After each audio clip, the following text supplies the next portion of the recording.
ವ್ಯಕ್ತಿಯ ಬಗ್ಗೆ ಮಾಹಿತಿ ತಿಳಿಸ್ಕೊಡ್ತೀನಿ. ಇನ್ನು ಇವರ ವಯಸ್ಸು ಬರೋಬ್ಬರಿ 106 ವರ್ಷ ಆದರೂ ಇವರ ಚೈತನ್ಯ, ಹುಮ್ಮಸ್ಸು, ಚಟುವಟಿಕೆ ಯಾವುದೂ ಕಮ್ಮಿ ಆಗಿಲ್ಲ. ಇವರು ಒಂದು ರೀತಿ ನಮ್ಮ ಯುವ ಪೀಳಿಗೆಗೆ ಮಾದರಿ ಅಂತಲೇ ಹೇಳ್ಬೋದು.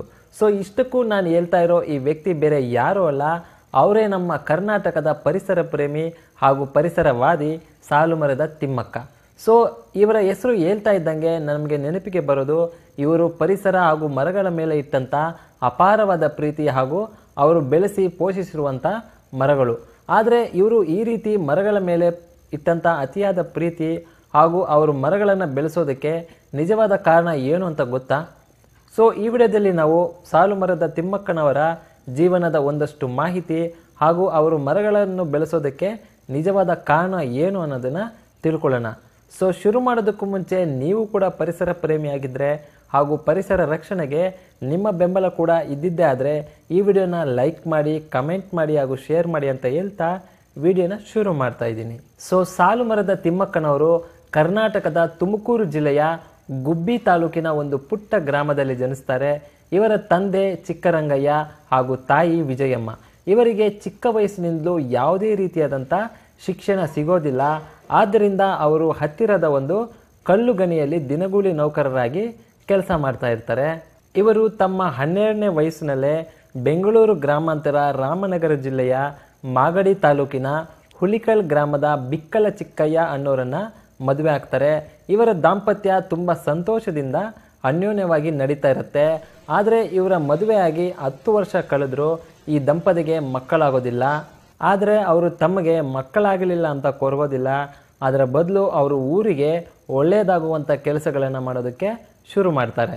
ಸ್ಟಾರ್ಟಿಂಗ್ನಲ್ಲಿ ಅವರು ಬೇರೆ ಊರುಗಳಿಂದ ಹಸಿರು ತಿನ್ನೋದಕ್ಕೆ ತಪ್ಪಿಸಿಕೊಂಡು ಬರ್ತಾ ಇದ್ದಂಥ ದನ ಕರುಗಳನ್ನು ಒಂದು ಕಡೆ ಸೇರಿಸಿ ಅದಕ್ಕೆ ನೀರು, ಹುಲ್ಲು, ಮೇವು ಎಲ್ಲನೂ ಕೊಟ್ಟು ಆ ದನ ಕರುಗಳ ನಿಜವಾದ ಓನರ್ ಬರೋವರೆಗೂ ಅವುಗಳನ್ನು ತಿಮ್ಮಕ್ಕ ಹಾಗೂ ಅವರ ಗಂಡ ತುಂಬ ಜೋಪಾನವಾಗಿ ನೋಡ್ಕೊಳ್ತಾ ಇದ್ದರು.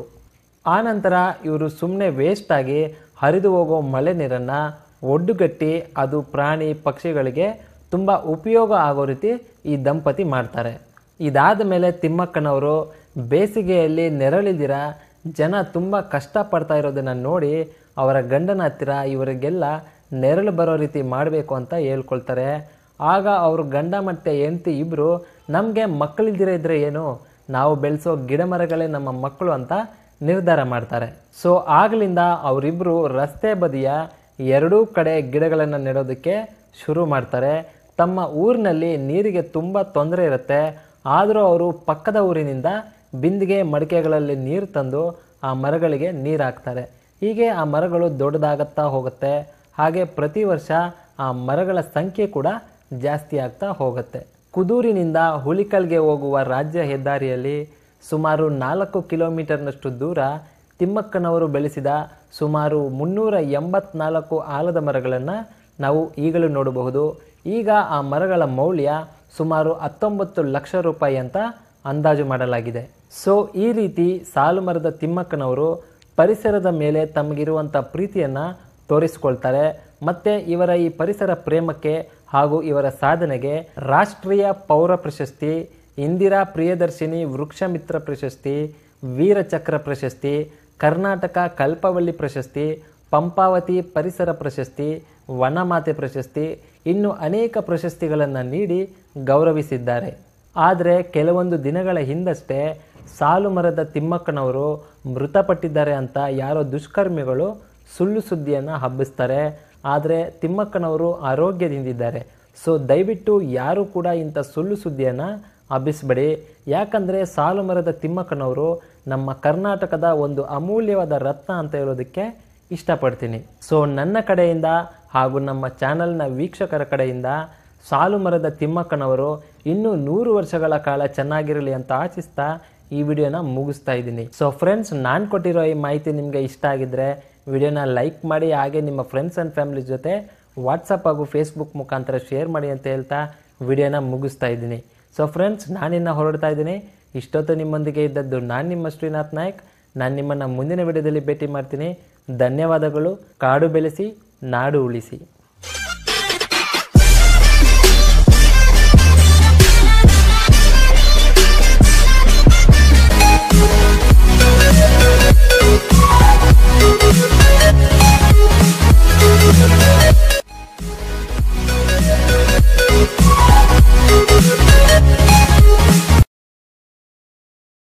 मथुरा बीजोगी हिंदी शिक्षिका शरण बसवेश्वर उच्च माध्यमिक पाठशाला चित्रहಳ್ಳಿ ಹೊಳಲ್ಕೆರೆ तालुका चित्रदुर्ग।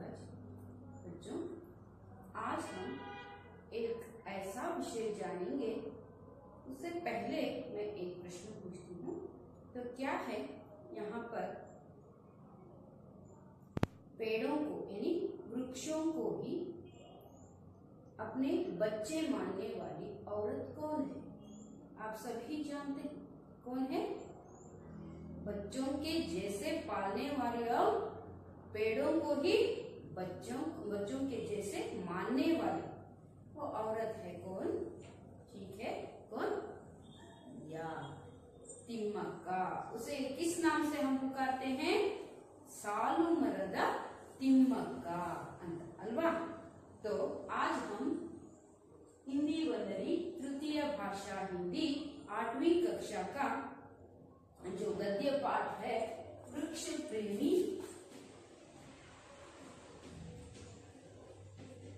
तिम्मक्का, इस गद्य भाग को देखेंगे। उससे पहले मैं तिम्मक्का का संक्षिप्त परिचय एक वीडियो चित्र के द्वारा दिखाना चाहती हूँ। तो देखेंगे बच्चों? ठीक है।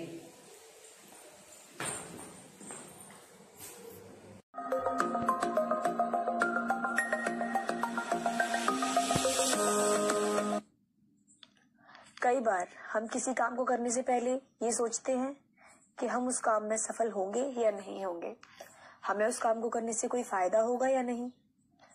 खासकर जब बात प्रकृति के संरक्षण की आती है तो युवा से युवा व्यक्ति भी प्रकृति के संरक्षण के कार्यों से जी चुराते हुए नजर आते हैं। पर कर्नाटक की 105 वर्ष की शालूमर्दा ने पर्यावरण वृक्ष संरक्षण में युवाओं को भी पीछे छोड़ दिया है। इनके नाम में शालूमर्दा का अर्थ है वृक्षों की कतार। यह नाम इनको 400 बरगद के पेड़ सहित 8000 से भी ज्यादा वृक्ष लगाए जाने के कारण दिया गया है। इन्हें हम वृक्ष माता के नाम से भी जानते हैं। इनको यह नाम कई वृक्षों को लगाने के कारण मिला है। इन्हें पद्मश्री पुरस्कार सहित कई और पुरस्कार मिले हैं, जिनमें national citizen award 1995, Indira Priyadarshini Vishwamitra award 1997, Karnataka Kalpavalli award 2000, Godfrey Phillips bravery award 2006, Nadoja award Hampi university 2010, honour certificate from women and child welfare department जो कि कर्नाटक गवर्नमेंट की तरफ से मिला है, वीर चक्र प्रशस्ति award 1997, certificate of appreciation from Indian institute of would science and technology Bengaluru की तरफ से मिला हुआ है। शालूमर्दा आज 105 वर्ष की हैं, पर आज भी उनका जोश वृक्षों को लगाने के मामले में किसी युवा से कम नहीं है। वो 80 वर्षों से वृक्ष लगा रहे हैं।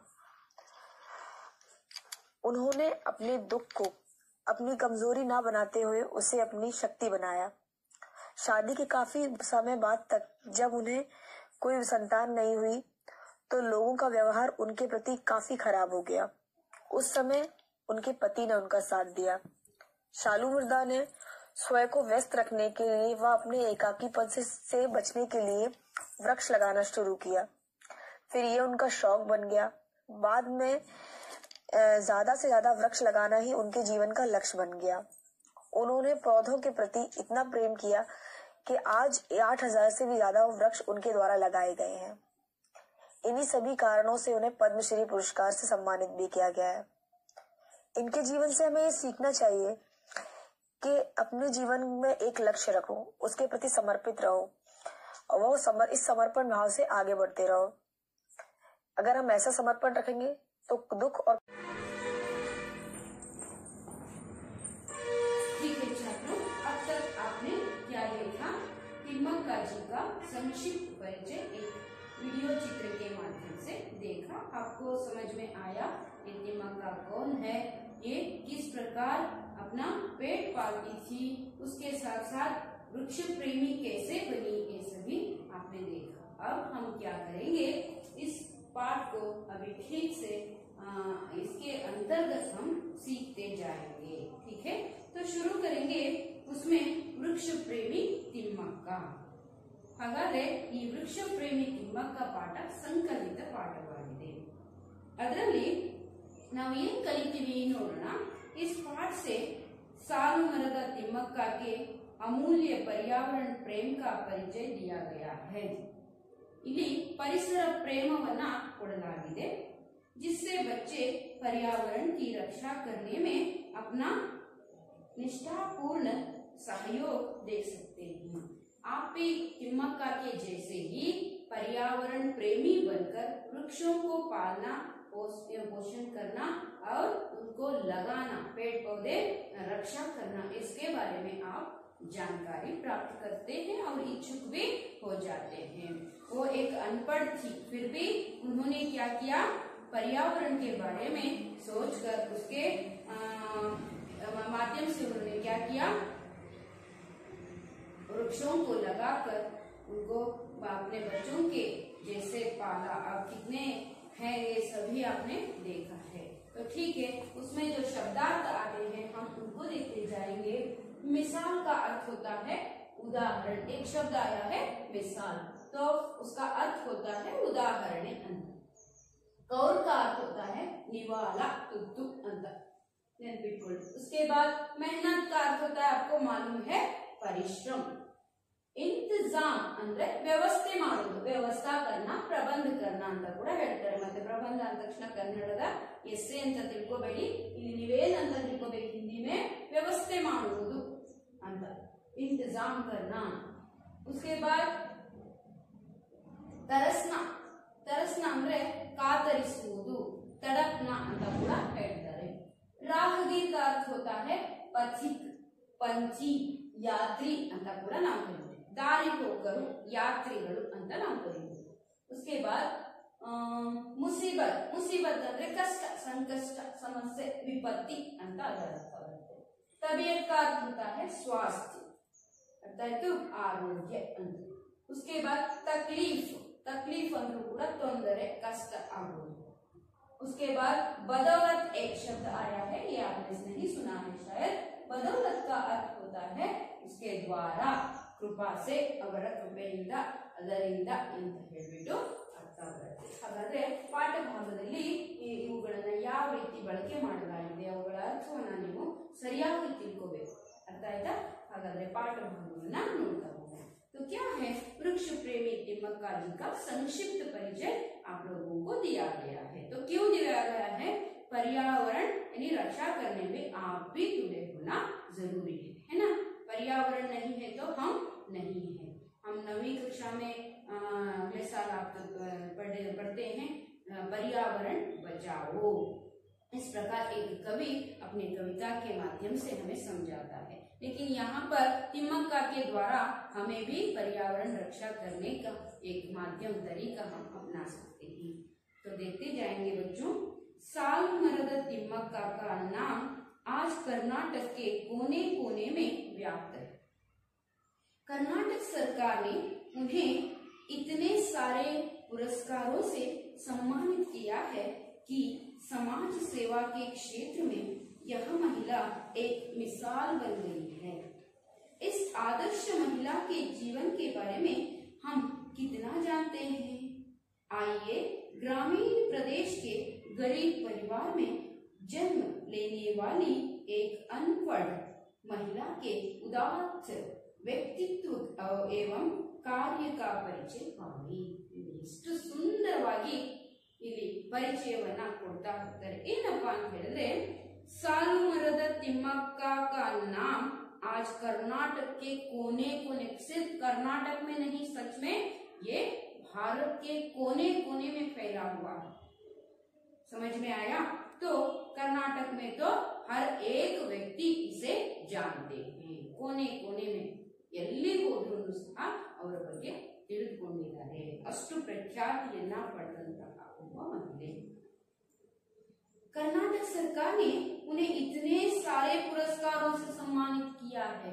इन्होंने पढ़ाई करके पुरस्कार नहीं पाया, समझ में आया? पर्यावरण रक्षा करके इन्होंने क्या पुरस्कार को पाया है. बहुत सारे पुरस्कारों से भारत सरकार ने इन्हें सम्मानित किया है। और समाज सेवा के क्षेत्र में यह महिला एक मिसाल बन गई है। सिर्फ इनका काम पर्यावरण बचाना ही नहीं बल्कि समाज की सेवा करना भी है। समाज, हम सोचते हैं समाज सेवा करने के लिए हम बड़े व्यक्ति बनना चाहिए, हमारे पास पैसे होना जरूरी है, ये आवश्यक नहीं है। तो क्या है, यहाँ पर जो सेवा करने का मन अपना होना चाहिए। ठीक है, तो ऐसे ही ये एक मिसाल बन रही है, ಒಂದು ಉದಾಹರಣೆ ಆಗಿದ್ದಾಳೆ। ಸಮಾಜ ಸೇವೆಯಲ್ಲಿ ಇವಳ ಹೆಸರು ಮೇಲಿನ ಒಂದು ಸ್ತರದಲ್ಲಿ ಬರುತ್ತೆ। इस आदर्श महिला के जीवन के बारे में हम कितना जानते हैं, लेकिन उसके बारे में पूरा जानकारी प्राप्त नहीं है। हम मिलती है तो भी जानकारी उसके बारे में देखने के लिए नहीं जाते। लेकिन आप बच्चे हैं, अभी से छात्रों को इस पर्यावरण रक्षा के लिए एक अनपढ़ औरत भी और समाज सेवा के लिए एक गरीब औरत भी काम कर सकती है, अपने राज्य के लिए, अपने देश के लिए, लोगों के लिए, यानी पर्यावरण के लिए क्या क्या कर सकती है, ये देखकर हमारा मन भी उस तरफ यानी उत्सुक होना पड़ता है। ऐसा एक माहौल यहाँ निर्माण होता है। तो देखते जाएंगे, इस महिला के बारे में हम बहुत कम जानते हैं लेकिन बहुत कम जानते हैं, है ना बच्चों। तो इसीलिए क्या करेंगे, आज उनके बारे में हम पूर्ण जानकारी प्राप्त करेंगे। ऐसी उदात्त अनपढ़ महिला के बारे में हम परिचय पावेंगे। अनपढ़ थी, अनपढ़ का अर्थ होता है ಅನಕ್ಷರಸ್ಥ ಮಹಿಳೆ। ಇಂತಹ ಅನಕ್ಷರಸ್ಥಳಾಗಿದ್ದು ಬಡ ಕುಟುಂಬದವಳಾಗಿದ್ದು ಸಹ ಪರಿಸರದ ಜಾಗೃತಿ ಮೂಡಿಸುವಲ್ಲಿ, ಪರಿಸರ ಪ್ರೇಮವನ್ನ ತೋರಿಸುವಲ್ಲಿ ಹಾಗೂ ಸಮಾಜ ಸೇವೆ ಮಾಡುವಲ್ಲಿ ಒಂದು ಎಲ್ಲಾ ಜನರಿಗೂ, ಮಹಿಳೆಯರಿಗೂ ಸಹ ಇವಳು ಮಾದರಿಯ ಉದಾಹರಣೆಯಾಗಿದ್ದಾಳೆ। ಅವಳಿಗೆ ತುಂಬಾ ಪುರಸ್ಕಾರಗಳು ಸಹ ಸಂದಿದ್ದಾವೆ। ಹಾಗಾಗಿ ನಾವು ಅಂತಹ ಮಹಿಳೆಯ ಪರಿಚಯವನ್ನ ತಿಳ್ಕೊಳ್ಳೋದು ತುಂಬಾ ಅವಶ್ಯಕ। ಹಾಗಾಗಿ ನೋಡೋಣ ಬನ್ನಿ ಅಂತ ಪಾಠ ಪ್ರಾರಂಭವಾಗುತ್ತೆ। ठीक है, तो आगे देखेंगे। तिम्मक्का का जन्म तुमकुर जिला गुब्बी तालुका में एक छोटे से गांव कक्केनहल्ली में हुआ। याद रखिए, उनका गांव कौन सा, तुमकुर जिला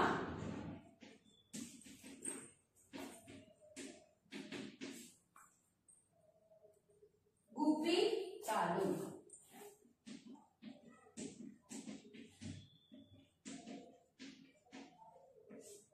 गांव कौन सा है, कक्केनहल्ली।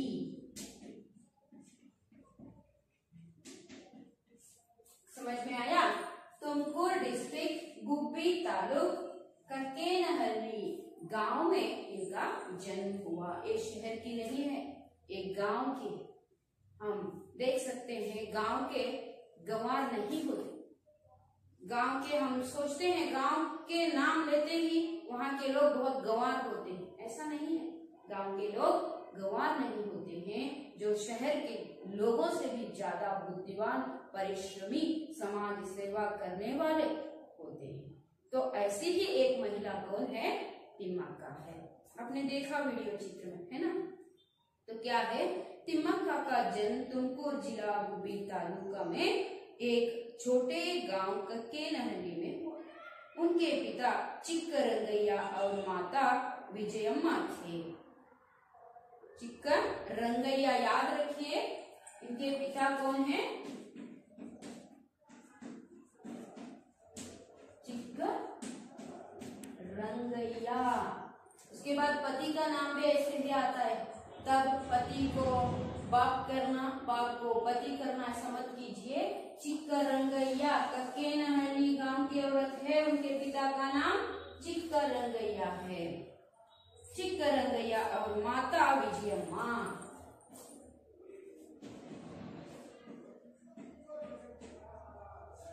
माँ कौन है, विजयम्मा। उनके पिता कौन है, चिक्करंगैया। कौन से जिला की है, तुमकुर जिला। कौन से तालुक की है, गुब्बी तालुक। छोटा सा कौन सा गांव है, कौन सा है? कक्केनहಳ್ಳಿ की विजयम्मा और चिक्करंगಯ್ಯ की पुत्री है। कौन? तिम्मक्का। तिम्मक्का इनकी 6 संतानों में से एक थी। अभी एक संतान हम देख सकते हैं, नहीं तो 2, 3 मतलब ज्यादा हो गए, लेकिन ये कितने संतानों में थी? 6 संतानों में 6 ಮಕ್ಕಳಲ್ಲಿ ಒಬ್ಬಳಾಗಿತ್ತು। ಯಾರು? ತಿಮ್ಮಕ್ಕ। ಯಾರ 6 ಮಕ್ಕಳಲ್ಲಿ? ಚಿಕ್ಕರಂಗಯ್ಯ और विजयम्मा के 6 संतानों में एक। हौदा?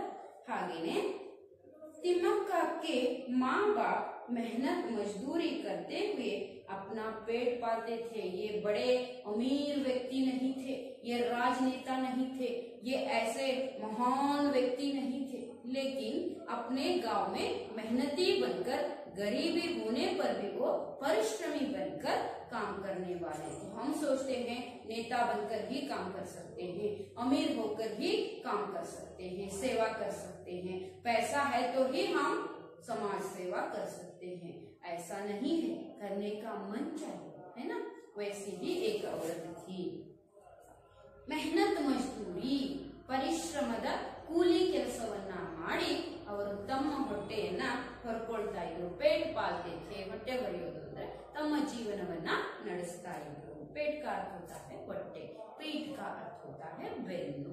ಇಲ್ಲಿ ಬೆನ್ನು ಇಲ್ಲ, ಹೊಟ್ಟೆ ಇದೆ। तिम्मक्का के पति का नाम बिक्कला चिक्कಯ್ಯ था, इसीलिए चिक्करंगಯ್ಯ बिक्कला चिक्कಯ್ಯ। पति कौन है?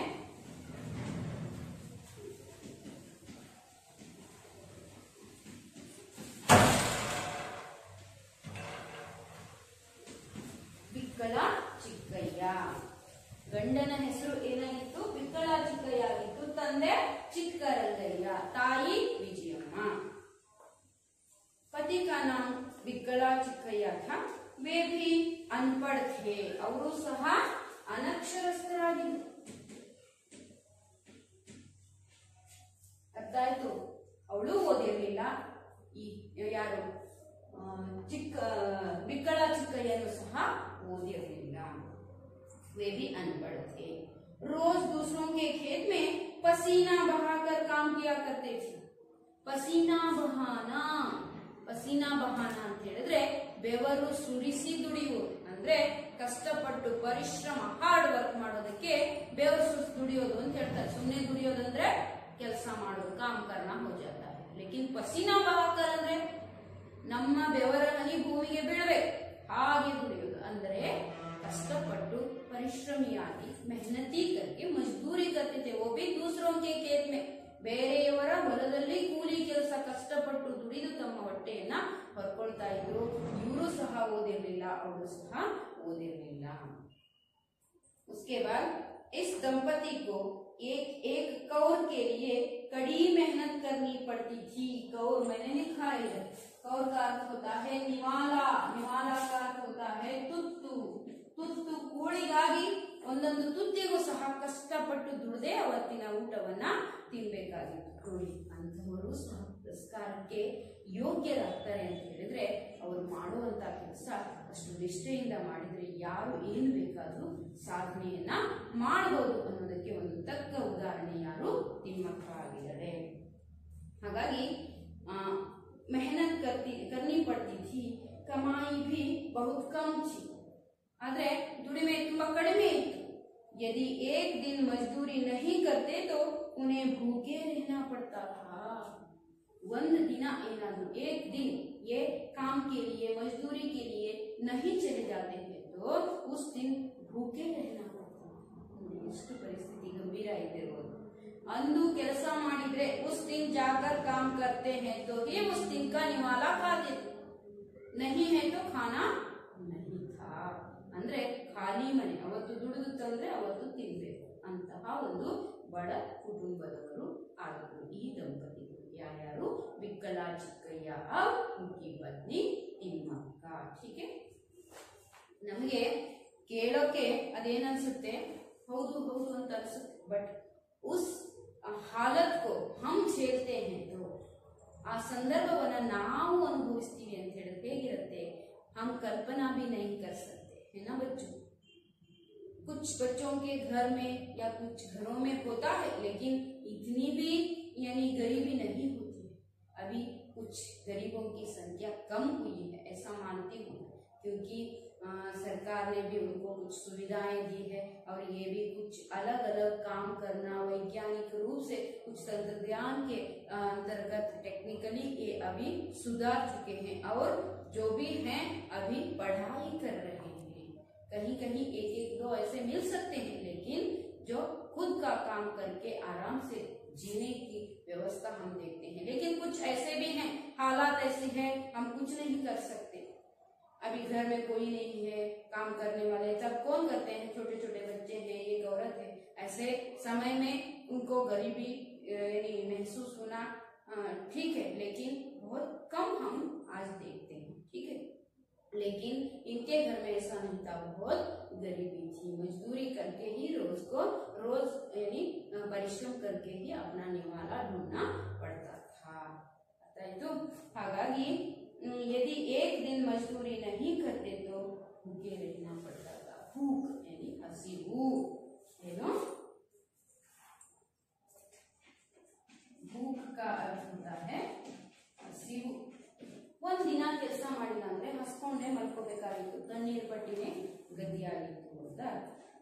ಹಾಗೇನೆ ತಿಮ್ಮಕ್ಕ निसंतान थी। तिम्मक्का कैसी थी?